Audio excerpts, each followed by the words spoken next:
Dis Dieremaniere, 'n RSG Bekbasaar vir elke dier en sy manier. Goeiedag, ek is Elsje van Jaarsveld, saam met ons produksieregisseur Vianel. Baie welkom hierdie week. Vandag kyk ons na die ongelooflike en dikwels emosionele wêreld van wildrehabilitasie. Wat gebeur met 'n wilde dier wat beseer, getraumatiseerd of weesgelaat word? Ons gesels vandag met Wade Whitehead en hy is die hoofuitvoerende beampte van FreeMe Wildlife. Hy vertel ons meer van die massiewe netwerk van mense wat betrokke is om een enkele dier te red en deel die merkwaardige storie van hoe hulle duisende valke gelyktydig na 'n massiewe hailstorm moes versorg.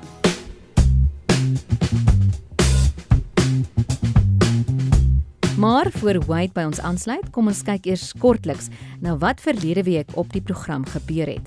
Ek het met Paddy Gordon, die parkbestuurder van die Golden Gate Hoogland Nasionale Park gesels en hy het ons vertel van sy merkwaardige loopbaan oor 7 nasionale parke heen, die belangrikheid van plaaslike gemeenskappe en natuurlik die nuwe Godumo Dinosaurus sentrum wat reeds byna 100,000 besoekers ontvang het. Hy het ook vertel van hierdie reuse diere wat 200 miljoen jaar gelede in die park gewy het en waarom hulle uitgesterf het. Indien jy dit gemis het, gaan luister gerus na die program op enige van ons digitale platforms en onthou, ons het ook nou 'n RSG app.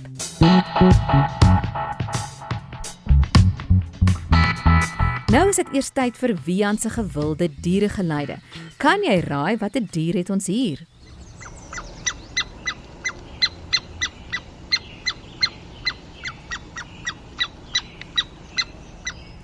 Vandag se leidraad is: hierdie woelige klein diertjie is bekend vir sy welige, bosserige stert en sy gewoonte om neute en sade vir die winter te begrawe. Hoewel mense hulle dikwels net sien rondhardloop, maak hulle eintlik vinnige, katterige chirp en rammelgeluide. Dis nou as hulle opgewonde of kwaad is. Luister gerus tot aan die einde van die program en dis wanneer Wian vir ons die regte antwoord gee. Terwyl jy dink, skuif ons nou oor na Wade Whitehead van FreeMe Wildlife vir vandag se hoofgesprek.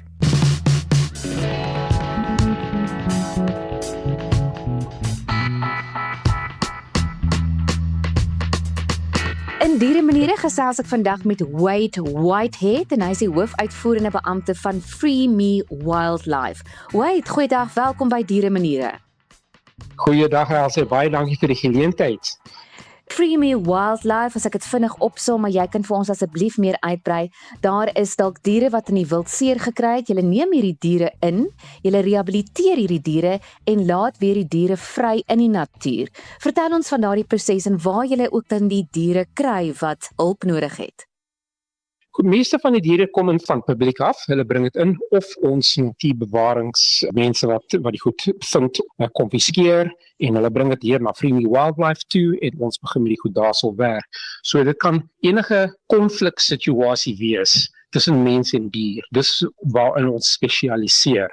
So dit is voertuie wat hulle tref, gif, drade, enige so iets. Dit is die werk wat ons doen en ek gaan dit net in Engels verduidelik. We are a science-based professional wildlife rehabilitation center. En die verskil met dit is ons is nie met emosies betrokke met die diere nie. So ons is nie emosioneel betrokke met die diere. So ons speel nie met diere nie, ons neem nie selfies met diere nie, ons geen van dit nie. So it's minimal interaction with wildlife other than treatment and specialized rehabilitation processes that we follow om die wild nou weer terug in die wild te kry as 'n wilde dier. So daar's geen korrupsie met daai dier as hy ons fasiliteit verlaat nie. Goed, so julle praat ook van One Health. Dit is julle benadering wat julle volg en ook 'n hands-off beleid. Dis min of meer wat jy nou vir ons verduidelik het, maar brei meer uit daaroor. So One Health is mens, dier en die omgewing. En al drie is afhanklik van 'n ander een. So dis met ander woorde 'n stoel met 3 pote. As jy die een poot uittrek, val die hele stoel af. So the One Health approach is what we specialize in, and we look at communities, the people we deal with, the people that bring wildlife in, the animals that are indigenous. So ons werk net met inheemse wild, and the environment in which those animals come in from and return to. Goed, julle kry die diere, maak die diere gesond soos wat julle kan. En daardie proses, as jy ons 'n kykie gee agter die skerms, daar is seker 'n veearts betrokke en dan baie mense wat hierdie diere moet versorg alhoewel julle nie 'n verhouding met die dier opbou in daardie tyd nie. Daar is baie mense betrokke en dis nie net van Suid-Afrika, dis reg om die wêreld. So ons is betrokke met 'n klomp mense, dieretuine om veeartse om die wêreld en plaaslike veeartse. So ons werk gewoonlik met omtrent tussen 10 en 12 veeartse. Elkeen spesialiseer in 'n spesifieke gebied, byvoorbeeld soogdiere of voëls of reptiele of amfibieë. So ons gebruik hulle vir waarvoor hulle goed is. And when that happens, they come in as a specialist, they focus on the work they do as a vet, and then we take over with a rehabilitation process, which is a much longer process, treatment, enrichment, and checking that the animals are coping in a captive situation, tot hulle nou weer reg is om vrygelaat te word. Wat is tipe diere kry julle nogal gewoonlik in? Is dit 'n verskeidenheid van 'n olifant tot 'n dassie? Dit is 'n groot verskeidenheid. So kom ek noem 'n paar vir jou, maar die wat ons spesialiseer is dinge so stuurboskatte. Hulle veral ons het al oor die afgelope 10 jaar seker oor die 70 vrygelaat weer terug in die wild.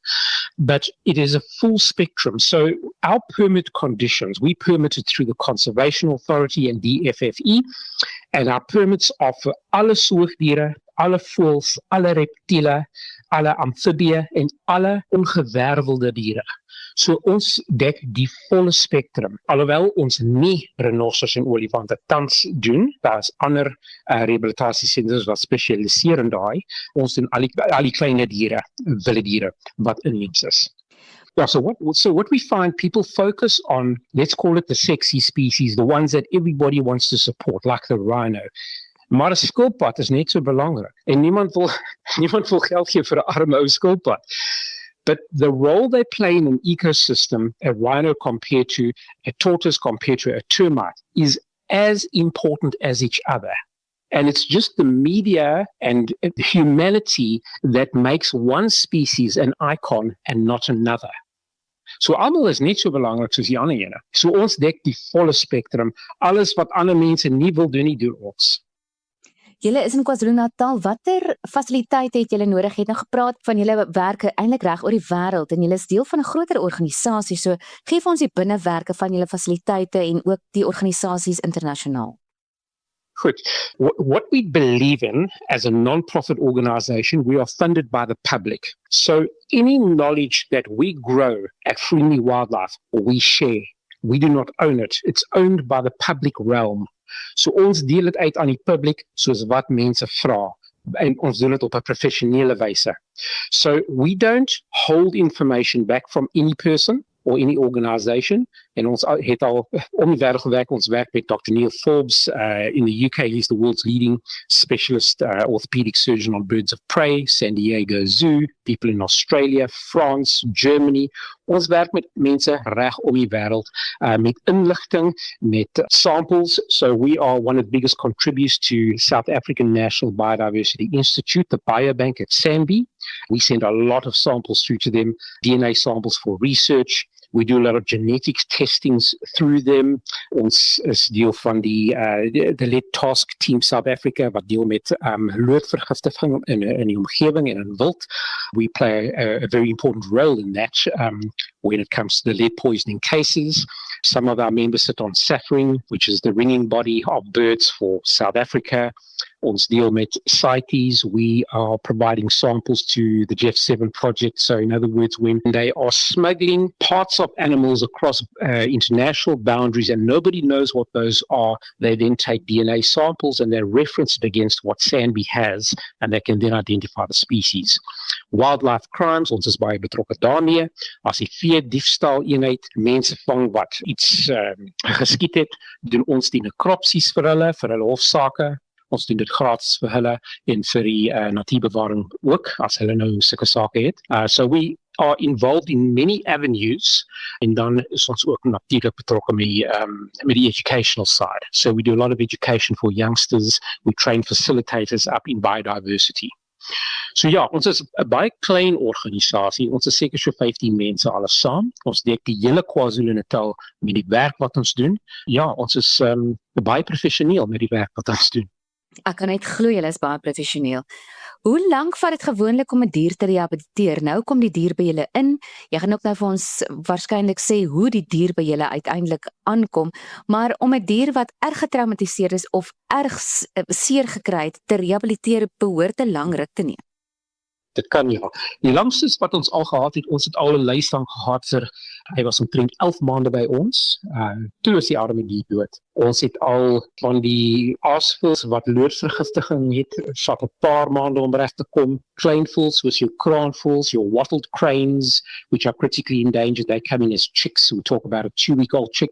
They stay with us for 7 months and then they're released back into the wild. Dierboskatte, as hulle inkom as 'n kleintjie, dan bly hulle vir ons vir 'n jaar voor hulle vrygelaat word. So how it works is, especially with young animals, when we get babies coming in, we follow nature's time frame. So when the mother in the wild would wean the youngster and chase it out of the territory, diereboskat byvoorbeeld is op 'n jaar se ouderdom, we follow the exact time schedule as nature does. There's no reason to keep an animal longer than that. If you're doing rehabilitation and you keep animals longer than nature's time frame, there's a problem with the rehabilitation process. So ons is baie streng daarop. En dit is nou natuurlik as daar nou nie komplikasies is, soos beserings of vergiftiging of so iets. Soos ek sê, ons doen volle spectrum van alles. It is injuries, human-wildlife conflict, and then of course it's fire season now, so we get a lot of these babies coming in where they burn fire breaks, a lot of them are burnt, they're injured. Farmers mow fields, they mow the youngsters. So ja, ons het 'n klomp verskillende beserings en die kleintjies wat inkom, dwars deur die jaar. Die tierboskatte, jy sê jy kry baie tierboskatte. Hoekom juis so baie van hierdie spesies? I think there's a lot more than people realize in the wild. They are a protected species in South Africa. It's reckoned a protected species. And that was really good foresight from government to actually put them on that list. Because traditionally, any spotted cats in South Africa are used for traditional dress. So there's a huge market for them. So by putting them on the protected list, I think it's done wonders for their populations. En ons gesonde populasie van hierdie tierboskatte, veral in KwaZulu-Natal. So I think people are very aware of them. They're a special cat. You don't get to see them very often in the wild, but when people do see them, it's often because they've either been hit by vehicles, poisoned, snared, the babies have lost their mother, of gebrand of so iets. En dan, hulle weet, ons is bekend vir die werk wat ons doen met tierboskatte, so hulle bring hulle gewoon vinnig na FreeMe Wildlife toe. Jy sê nou hulle, wie is hierdie hulle? Is dit natuurbewaring wat gewoonlik hierdie diere na julle toe bring? Baie lede van die publiek bring diere in vir ons. So members of the public are a huge support base. The stock theft units isn't very located in wildlife, our conservation authorities, they've got the honorary officers that work with them. We've got conservancies across the whole of KwaZulu-Natal who are aware of FreeMe Wildlife. So ja, allemaal gebruik ons, baie lede van die publiek gebruik ons ook. Ons is maar bekend. Kan jy ons vertel van die keer in 2019, toe daar 2000 valke gered moes word weens 'n hulstorm? Neem ons terug daarheen. Dis reg. So that is to date the single biggest species rescue of any single organization. And it was a total of 4,000 Amur falcons. It was 2,000 in Mooi River and 2,000 in Newcastle, 2 weeks apart. Hailstorms hit both of the roost sites. Van die 4,000 voëls het 2,000 is ongelukkig dood. And 2,000 were released back into the wild. So it was a fantastic success story, the release of these birds. And we ringed, I think it was just over 700 birds at that point, and then there were no more rings left in South Africa on that size, so we couldn't ring anymore. But the interesting story is we had one bird, they do one of the longest sea crossings of any migratory bird of prey. It's a 5-day crossing across the Arabian Sea. And they timed the crossing with 'n naalde koker wat saam met hulle vlieg. En die naalde koker is hulle kos op pad, is hulle padkos. So they timed that migration with the migration of these dragonflies, and they cross over to India. One of the birds was caught just as it crossed over by a little kid. He wanted to eat it, took it to his home. His parents stopped him because they saw the ring on the bird's leg. They then took that bird to their conservation authorities in the Poba district, and their conservation authorities loaded that ring up on the internet and picked it up on Safring. They then released that bird. So we knew the bird had survived all the way back until it had crossed that Arabian Sea back onto the Indian side. And ja, sulke stories is ongelooflik. Ons het 'n klomp van hulle. It just shows you the success and the efforts we put in. It pays off in the end. But yeah, that was a fantastic rescue and experience. We were exhausted, but it was well worth doing what we did. Die rehabilitasieproses, dit is sekerlik nou 'n omslagtige proses, maar as jy vir ons net kan verduidelik wat dit behels. 'n Dier kom in en jy het vroeër gesê jy neem die natuur se ritme. Na 'n jaar kan 'n kat vrygelaat word, maar sodra 'n dier by julle aankom, wat behels daai rehabilitasieproses? So it will depend on the injury and on the animal itself. Every animal is different. And then within a species, every individual has a personality which we need to learn and understand. So once we intimately understand a species, because when you work with a species and you don't intimately understand it, you cannot rehabilitate it effectively. There's three things we look for: physiology, ethology, psychology. That's what true rehabilitation should comprise of. Sadly, most people only focus on physiology, how the body works and how we fix it. The ethology is how an animal behaves in a natural environment in the wild and also interacts with its own species and species that share its environment. Very, very important, because we have to simulate a natural environment in the rehabilitation center. The moment you simulate a natural environment, all the natural behaviors of that animal comes out without you having to teach it a single thing. A lot of people will argue and say you've got to teach it how to protect itself from a predator, van 'n roofdier, of van dit, hoe om kos te kry. That's not true. These animals understand exactly how nature works if you keep them wild and uncorrupted by human interference. So that's one of the keys. And then, of course, there's the psychology side of it. Animals go through depression, they go through stress, especially when they've been handled, and you put them in unnatural environments like a clinic with white walls, strange smells, people handling them. That is baie stress. And things like your antelope get something we call capture myopathy or white muscle disease, all related to stress, and they can quite easily die from that. So all of this has to be taken into account. So the people we work with at FreeMe Wildlife, we select very, very, very carefully. They've got to have the unique understanding of how wildlife work and a curiosity factor. So never stop asking questions. Anyone in rehab should never stop asking questions. That curiosity factor is the key to successful rehabilitation. So anything that happens, the question is, why did it happen? What can we do better? What does this animal do in this situation? Why does it do that? What is it telling me with body language? Die minder wat 'n mens doen, die beter vir die dier. So minimal corruption is key. The thing of playing with animals, taming animals, petting animals, taking selfie photo with animals is out. That is not professional. If you do it on a farm and you've got one little animal and you want to hand raise it and release it, that's fine. That's what people do. That's how we all grow our love for wildlife. But when you're in the public eye and you are funded by the public to do a professional service, because we are a service to the communities, that's what we are, and we are funded by them, then we have responsibility and accountability to do it to the best that we can. And that means you're not allowed to corrupt wildlife. So interessant. Onlangs was daar ook 'n geval van 'n wit snoet muishond, 'n white-tailed mongoose, wat hondsdolheid gehad het. Nou, hoe grensloos is die risiko vir julle personeel wanneer hulle met onvoorspelbare siektes werk? Want hier kom 'n wilde dier in. Jy weet nie hoe siek daardie dier is en watter siektes oordraagbaar is nie. Yes. So daar is baie siektes waarvoor 'n mens baie versigtig moet wees, and one of those is rabies, hondsdolheid. And the white-tailed mongoose we had in, that's one of 5 we've had over the past few years, which is tested positive for rabies. And all our staff are inoculated. Tetanus and rabies, that's a standard. Our staff also go through a 3-month training program before they're even considered for employment at FreeMe Wildlife. It's quite a long process. They almost have to go through a year probation which includes all the training before we accept them on. So they have a lot of knowledge and expertise when they come on board as a full-blown rehabilitator who works with these animals. So hulle het die kennis wat nodig is om met die goed veilig te werk. Yes, it can happen anytime. And not just rabies, it can just be animals that are aggressive, that can bite you. It could be all sorts of other things.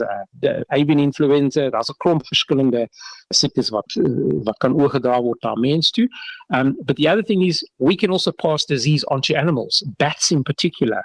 As 'n mens verkoue het, kan jy dit oordra na vleermuis toe. So we have to be very aware of what we're doing and what we're carrying ourselves if we are sick or not, and if animals are sick. So yeah, we are on our toes all the time.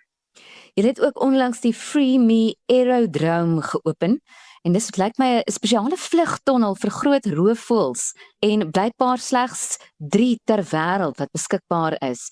So is dit waar jy 'n arend of 'n aasvoël vlug fiks moet maak voordat so 'n dier weer in die natuur vrygelaat kan word? Yeah, net so.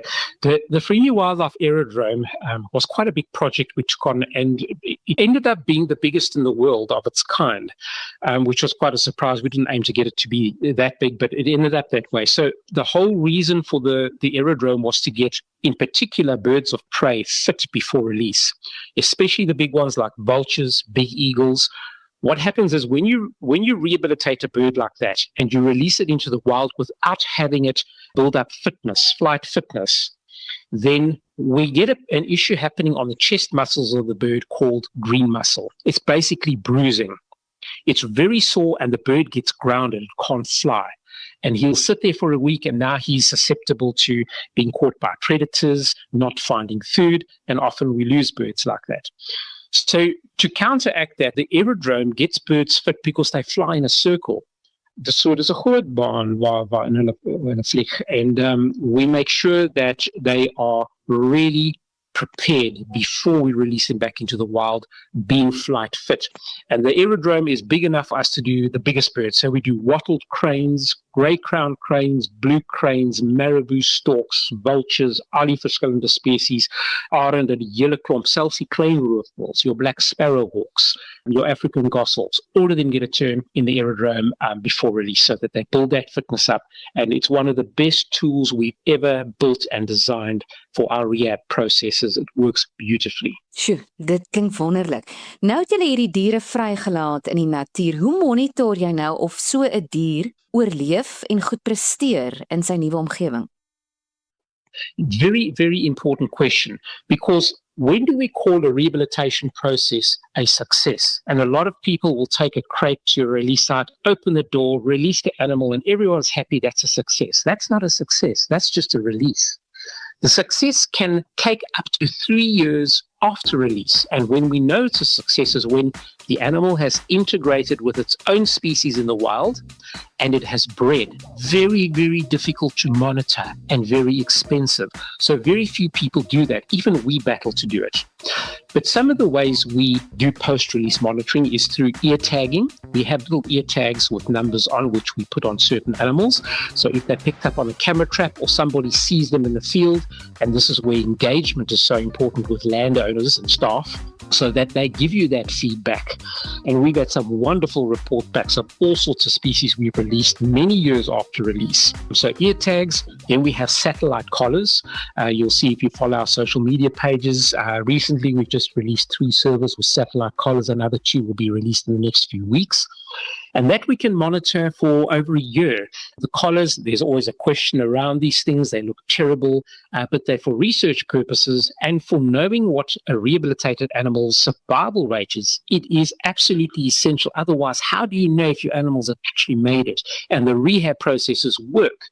So we track them via satellite for a year. Then the collar has got a breakaway. So it's a little piece of material that's set into the collar which rots away over a year and then crumbles and it actually breaks away and the collar falls off. The cat is then free after a year. But we've then gained 1 year of data for that specific individual, and we'll be producing papers, research papers on this in the near future. So it's very exciting when you can actually see what the animals then do after the rehabilitation process in the wild and whether or not they cope. And we've had some really interesting results. Some have been hit by vehicles and killed. Others are still surviving. We've got one with a collar now. It's almost a year and a half. She's doing beautifully well. And she moved into the Velosa Shishlibi Park just after release. She was actually originally released on Tula Tula. And the question is, do they survive where there's predators? Well, there's methods we use. We do soft releases where there's large predators like leopard, lion, cheetah. They will go into an enclosure or a boma, large boma, for about a month and a half to 2 months to acclimatize and to get used to the sounds, the smells, and even seeing and interacting with these large predators through the fence and the safety of an enclosure. After they're released, we've never had a loss yet. So it's quite interesting. Others, where there's no large predators, we do what we call a hard release. You open the crate, you let them go, and then we supplementary feed them for about 2 weeks after release just to get them on their feet. So yeah, there's many things we do. And then, of course, all our animals have got what we call a transponder, which is inserted under the skin, much like you do with your dog and cat at the vet. They put that little rice grain-sized transponder in under the skin, and if the animal comes nearby, you take him into a vet or he gets hit by a car or poached, you can actually scan the animal and pick up that ID code, because sometimes they will rip the ear tags out if they've poached an animal or are worried about being caught with an animal. So we can pick it up. So there's various methods we use to see how successful our releases are. And we've done quite a bit of work on this. And yes, we're getting it right. And every time we learn something, we change a little bit in the rehabilitation process to make it better. So we're always learning and we're always bettering our processes. Nou, ek kan nou agterkom dat die meeste van die vrystellings van diere redelik suksesvol is ek reg? Of is daar ook nou maar gevalle waar 'n dier dit nie maak nie? Yeah, there's many cases waar die dit nie maak nie. So that's the thing we have to remember. Rehabilitation does not infer immortality. So daar's geen verskil met die dier wat jy nou rehabiliteer en 'n wilde dier. Hulle het almal min of meer 'n 30% kans van oorlewing in die natuur. So that's what a lot of people don't understand. You are only giving an animal a second chance. You're not giving it a lifetime of immortality where it's going to live out the end of its days. You're putting it back inside the food chain, inside the ecosystem. So it now plays its part as predator or prey, and its chances of survival are literally about 30%. Sure. Leer ons vandag, as daar 'n dier is wat jy sien wat in die moeilikheid is of wat beseerde is, dalk het 'n volteerde kragbal vasgebots en lê op die grond, wat moet jy in so 'n geval doen om hierdie dier te help? Okay, so eerste ding wat 'n mens doen is you contact your nearest conservation authority. You notify them, especially if you're dealing with endangered species like vultures or eagles or kraanvoëls, cranes. They need to know, and they can often help you once they have the information.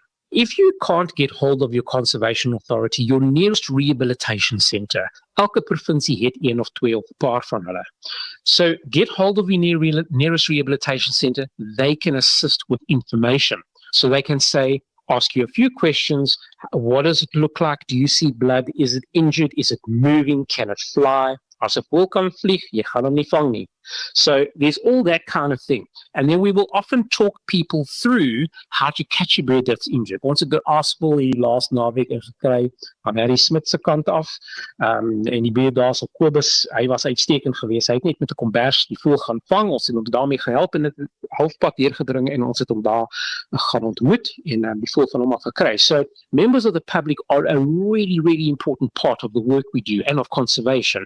The smallest part they play saves those animals' lives, and they're a part of the entire process. So we appreciate people like that. We want people to be a part of it because we've lost our connection to nature, and we need that connection to nature, and we want people to be a part of the whole process. So at FreeMe Wildlife, when we admit a patient, they get issued a patient number, an ID number for that specific animal, and the person who rescued that animal gets given that number too. So they can follow up with us anytime on how that bird is doing, how the animal is doing, did it survive, didn't it survive, and we'll even phone people if it's really important cases and people care a lot about them. We'll phone them and give them updates almost on a daily basis. So it's about engaging. engaging leads to involvement, leads to education, and people don't know much about wildlife anymore. We're not taught this in schools. People are often scared of things, insects, spiders, cats, vultures. They don't know how to handle them. So we are very, very good at engaging with the public and helping them through processes when they're dealing with an injured animal, or they're not sure what they're dealing with when they find animals dead or struggling. So we can talk them through those processes. And I think any rehabilitation center in South Africa would be able to do that. So always best to contact your conservation authorities first, and or your rehabilitation centres close by. And if you don't have one close by or don't know a number, you can contact FreeMe Wildlife and we will point you in the right direction in your province. We work with everybody across South Africa, and we will help you get to the nearest one to where you are that can give you assistance in that case. Nou wat gebeur as 'n dier by julle aankom? Die dier het baie erg beserings opgedoen en julle moet dalk 'n been of 'n poot moet julle amputeer. En daai dier gaan dit nie oorleef van die wild om self kos te soek en weer 'n deel van 'n trop te raak nie. Wat gebeur in so 'n geval? In a case like that, okay, so, and this is a very touchy subject on many, many levels. FreeMe Wildlife has got a very strong euthanasia policy. If an animal cannot be returned to the wild, it's a euthanasia case. Well, why would we do that? Why would we not send it to captivity? Well, I can tell you we've received a lot of animals from captivity that have been confiscated because of bad animal welfare. So when we release an animal to another organization or to a person, you no longer have control over that animal and its welfare. And we do not like that. I don't think that's a fair thing for an animal, and to send a wild animal to captivity is torture for the rest of its life. Wildlife do not understand captivity. It's a human concept. And we're not talking about a cat, a dog, a cow, a sheep that understands being close to humans. We're talking about a wild animal that is highly stressed in an environment it knows nothing about. And it is not able now to live out its purpose, met 3 bene of 1 vlek. The purpose of being free, the purpose of breeding, the purpose of being part of the ecosystem. The only reason we take an animal like that and sit them in a hawk is for our own purpose, our own gain, whatever that may be. It's got no value to that animal in any way. We think by keeping it alive, we're helping it, it's got free food. No, that's not what it was born to do. It was not born to do that. It was born to be a part of nature, part of an ecosystem. For it to be kept in captivity is torture for the rest of its life. We might not understand that because we look at it from a human perspective, as if we're saving a human. You're not. You're dealing with a totally different species, and that species does not understand what you want from it. Much the same as our wildlife do not understand boundaries. They don't understand fences. That's not what they're about. They don't have that understanding. It's a human concept. And we like forcing our concepts onto others, other species, and thinking we're doing good for them, which we may not be doing.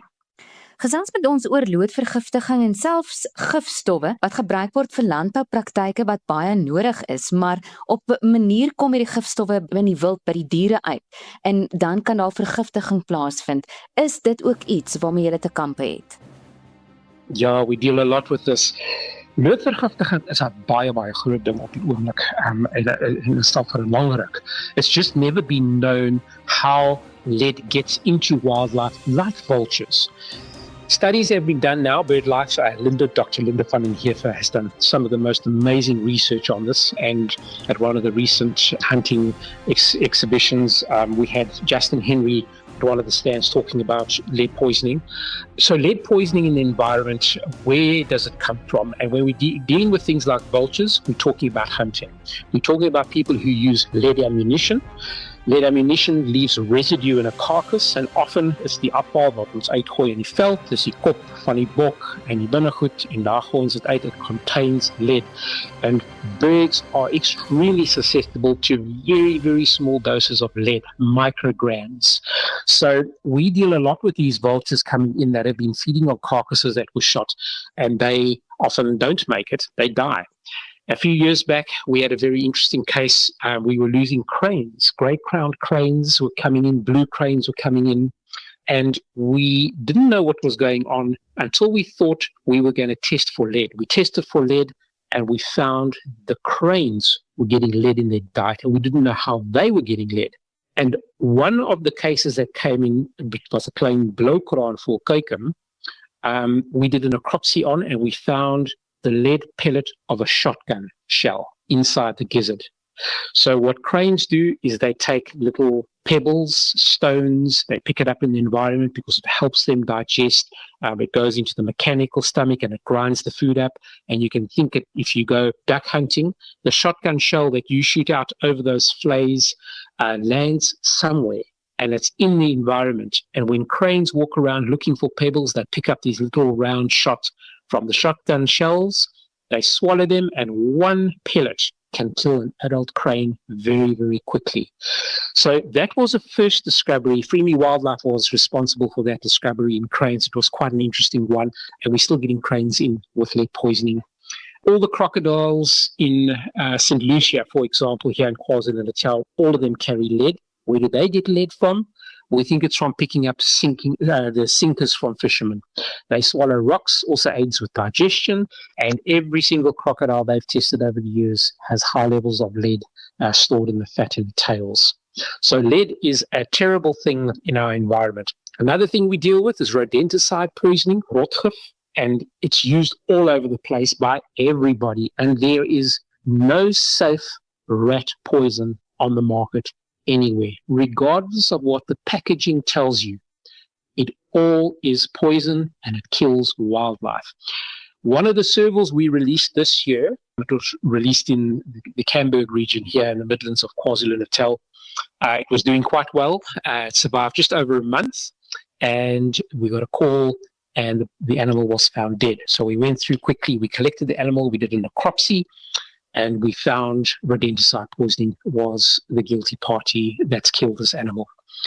So owls feed on rats. You can put up rodent bait stations. The rats feed, they come out, they're affected by these poisons. And of course, your predators are opportunists. So when an animal looks like it's injured, ill, they go and grab it, they eat it, and they have these consequences of the rodenticide. They die from it. So we lose tons of owls. Now we know we're losing servals to the same thing, cats, genets, museljaardkatte, muishonde, jakkals. All these animals die from these things. As far as agricultural chemicals go, that's also a challenge. You know, you've got your insecticides. All your birds and animals that feed on insecticides get secondary poisoning from those. It leaches into the environment. There's no easy solution. You know, it all sounds negative and it all sounds really, really bad. And it is bad. But it's pointless screaming and shouting about problems without offering a solution together with the problem. And I think a lot of people have to put heads together. In the case of ammunition, lead ammunition, we can now start looking at using non-lead ammunition, steel shot, brass bullets, copper bullets. Daar's 'n klomp maniere wat 'n mens kan gebruik om dit reg te stel, and the whole of America is now switched over to lead-free ammunition. So it's quite possible.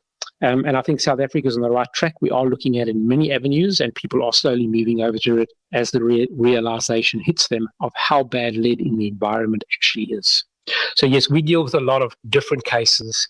And then, of course, you've got rhino poaching, and what your poachers then do is they lace the carcasses with all sorts of other chemicals that they find in agriculture to get a by-kill. So they want to kill vultures. We had a poison today up in northern KwaZulu-Natal, 10 vultures dead.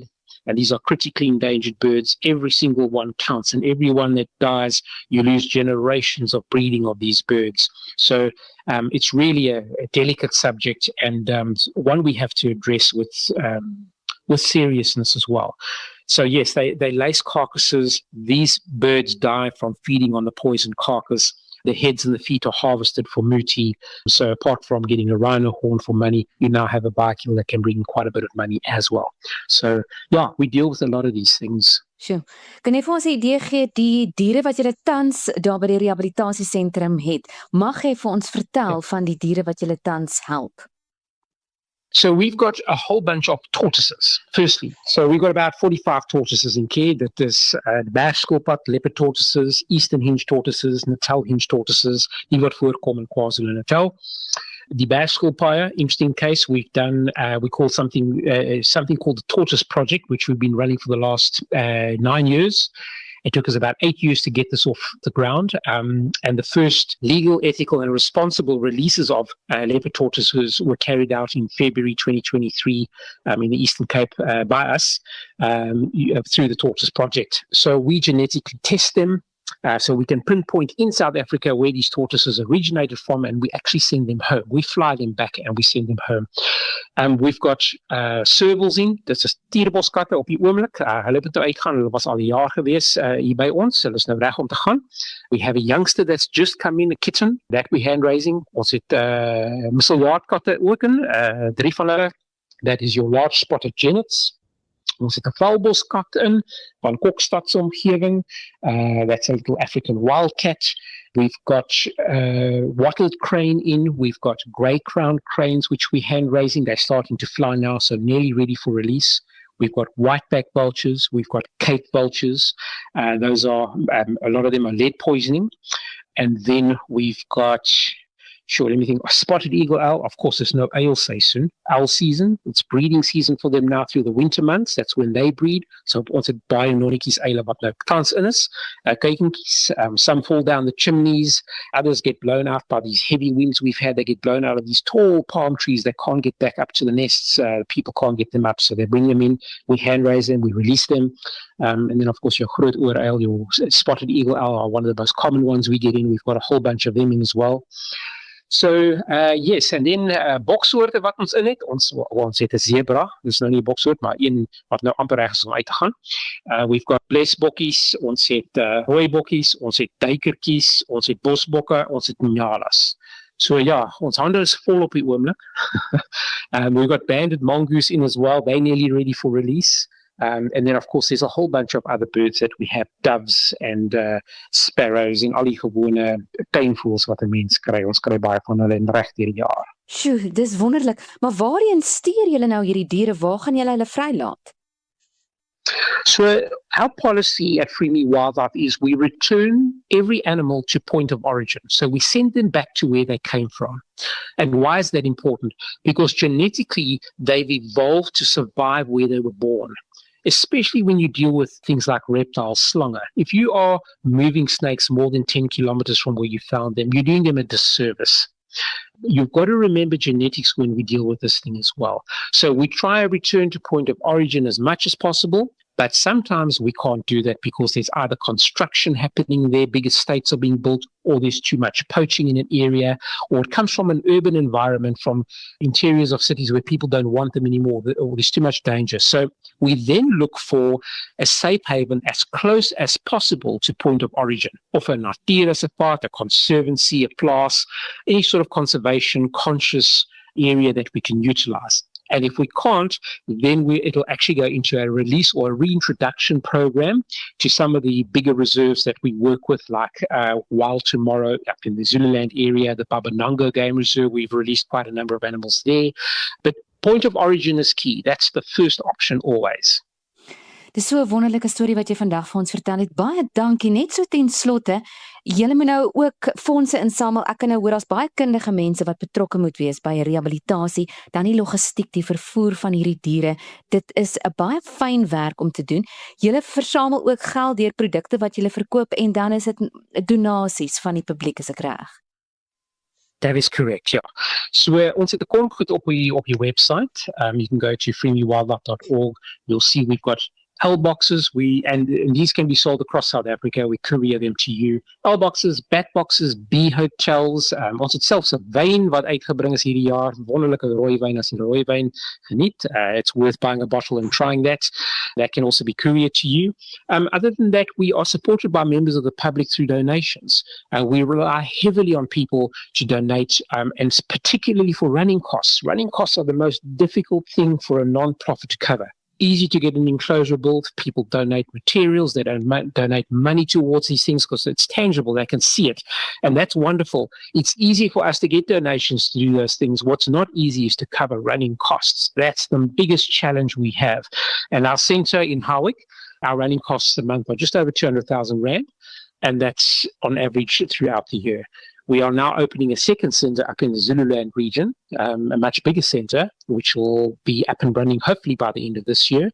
And that'll add to it as well. But yes, it's about delivering a service, not only as a support base for conservation authorities to help them do their work effectively, but to every member of the public who cares, to wildlife, because a lot of people find animals and just don't know what to do with them. That's what we do, and we are there for you. Wade, baie dankie dat jy vandag die storie met ons gedeel het en die wonderlike werk wat julle doen. Mag julle net gaan van krag tot krag. Also baie dankie vir die geleentheid. Ek waardeer dit en sterkte vir julle by RSG en al die luisteraars ook.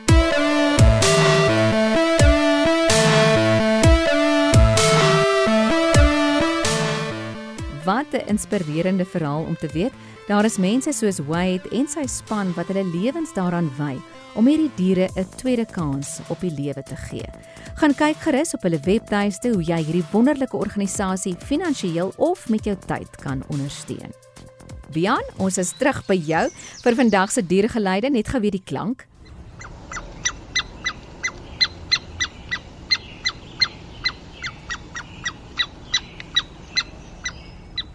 So Bian, vertel vir ons. Vandag se dier is 'n eekhoring. Baie mense besef dit nie, maar die knaagdiertjies is nogal spraaksaam. Hulle maak klik, chirp en selfs blafgeluide om met mekaar te kommunikeer of om indringers te waarsku om uit hulle bome te bly. Baie dankie Wian, dit is nou 'n fascinerende feit, 'n eekhoring. En dit is dan waar ons vandag moet haltroep. Baie dankie vir jou omgee vir ons diere en onthou dat jy ook 'n verskil in 'n dier se lewe kan maak, hoe klein ook al. Vir nog oulike dierestories gaan maak gerus 'n draai op RSG se amptelike sosiale blaaie en dan ook my eie blad, sou jy wou. Ek is Elsje van Jaarsveld en ek groet ook namens ons produksieregisseur Wianel. Tot ons volgende week weer gesels. Tot dan, totsiens en geniet jou diertjie.